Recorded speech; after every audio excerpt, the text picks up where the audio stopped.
Hey everyone, it's John here from Hot Hockey back with another video, and this video is kind of my final prediction for the Jack Eichel trade situation here. So we got some reports that this trade now could happen very soon, and I just wanted to make a video. Why not? Let's have some fun while it's still lasting and just talk about some trades that could go down with this individual that we've been talking about for a while. We've been talking about Eichel and trades for a while, so I thought, okay, let me talk about maybe 5 specific teams that I think could trade for him and just what the package could look like, and then just kind of go over what I think it would look like for other teams as well. Obviously, again, 5 favorites, look at other teams as well. So if you are new, hit that subscribe button. I really appreciate all the support on the way to 41,000. Drop a like and definitely leave your thoughts in the comment section. If you're sick of the Eichel situation, which team you think he's going to get traded to, or when he gets traded, and yeah, let's just go through it and see what your guys' thoughts are. So starting with some of these honorable mentions, so I don't have New Jersey here, I don't have Montreal here, and I don't have Seattle here. Primarily because I think after the Dvorak trade, Montreal, I think, is pretty focused on what they have. I mean, I guess anything's possible, but I don't see it at this point. New Jersey, I think it would have to be a scenario where you're trading Hischier or Jack Hughes, which I don't see that scenario. Hischier, you're Capitan, and Jack Hughes, now you have Luke Hughes in the organization. So I just don't see it in that sense. And Seattle, I mean, they don't have a lot of prospects. Unless you're trading Matty Beniers, I just don't see it either. So through these teams, I think Vegas, I mean, if Krebs is involved, if maybe Tuck's involved, or Krebs and another forward piece in their roster right now, I guess I could see it. But I think that trade would have happened by now, but you never know. San Jose, that would just be a funny thing for them to do. They're always trying to hold on to this kind of competitive kind of playoff contender, or just, I don't know what they're trying to hold on to, but I've been saying they should have went through a rebuild.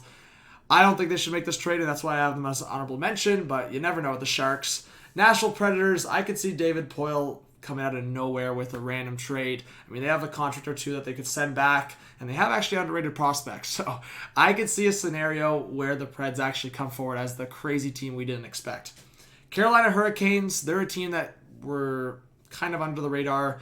Maybe they could be a team that sneaks in, but after the Kotkaniemi offer sheet, I'm not too sure. They would have to send a contract back at least, so we'll see. Boston, it'd be his hometown team. Cap-wise, I mean, Coyle, DeBrusk would have to go the other way, and then a couple prospects at least. So I don't know if it's realistic, and that's why I have the Bruins and Red Wings here, because they're in the same division. I don't know if they will trade with them, but again, if the right offer comes through, I could see Stevie Y coming up and scooping Eichel up, so we'll see. Minnesota, I think I've been saying it's one of the better fits in my opinion. I just don't know if they're giving up the assets. At this point, I think they believe Rossi is going to be something big, and with Rossi and Eriksson up the middle, I think they are confident with that, but again, if they got Eichel, that'd be a 3-headed monster there, so it's definitely still a possibility. And the Calgary Flames, it seems like they backed out of those conversations. Obviously, as a team can back out of conversations, they can go back in. So never say never, but it seems like the Calgary Flames are less likely than they once were, but anything is possible. So let's go through the 5 or 6 favorites here and where I think Eichel could end up at this point, based on sources, based on rumors, based on just everything going on. So starting with here, the New York Rangers. So in terms of package, I see it being like Hedl, Kravtsov, and one of the younger defensemen. So Braden Schneider, Zach Jones, Matthew Robertson, one of those guys in the package. A massive hot take would be Georgiev in there, but I don't think he would be, like, it depends on his mindset. Like, he asked for a trade at some point, it seems like, and if he still wants a new scenario, I think he wants to be on a good team, and the Rangers could be a really good team this year. So going to Buffalo wouldn't exactly be that, but he would be the starter.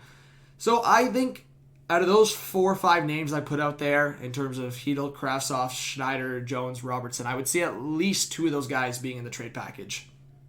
And again, the Rangers are still a likely team to go there, but there were some rumors that Buffalo didn't want to trade him to New York.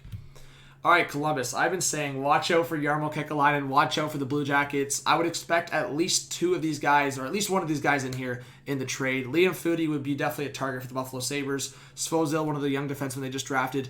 I could see one of the young forwards they just drafted. I think they definitely want to keep Sillinger, so keep that in mind, but who knows? Maybe Johnson's in there. I can't really I can't really say too much from the Blue Jackets in terms of sources, in terms of rumors. There hasn't really been conversations about guys that they've kind of tossed around.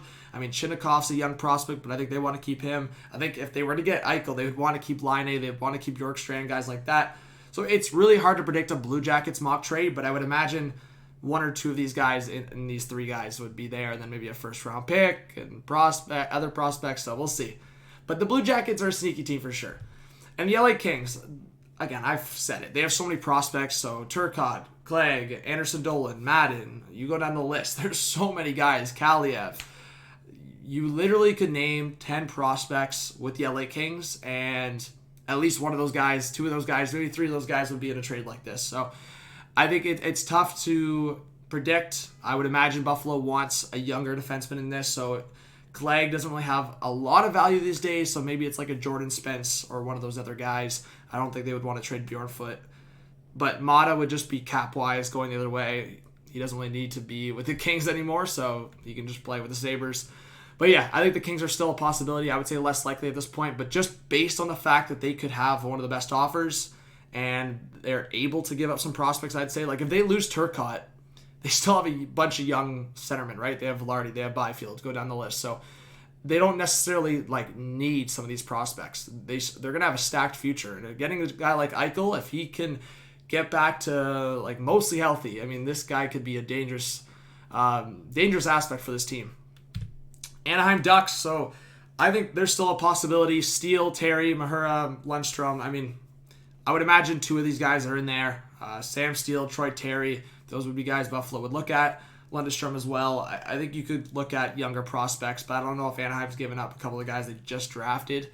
So, yeah, I could see it still, but of course, again, it's a very complicated trade. There's many risks, and it would just depend on the value of what Anaheim sees in these guys. And one hot take to include in here, which would be Colorado. I mean, Colorado has yet to break through the whole playoffs, go to the Cup final, and win with this core. So this would be the all or nothing move. And it's funny I'm using that term. But also, I mean, I'm a Raptors fan. Look what the Raptors did with Kawhi Leonard after coming off an injury, right? They took a massive risk, and it ended up bleeding into a championship. So sometimes you have to take that massive risk to get that big player to make that big move. So Tyson Jost, Compher, Barron, Bowers, Kaut. I mean, there's a bunch of guys that could be included in this trade. I think Colorado does have the pieces to get it done, though.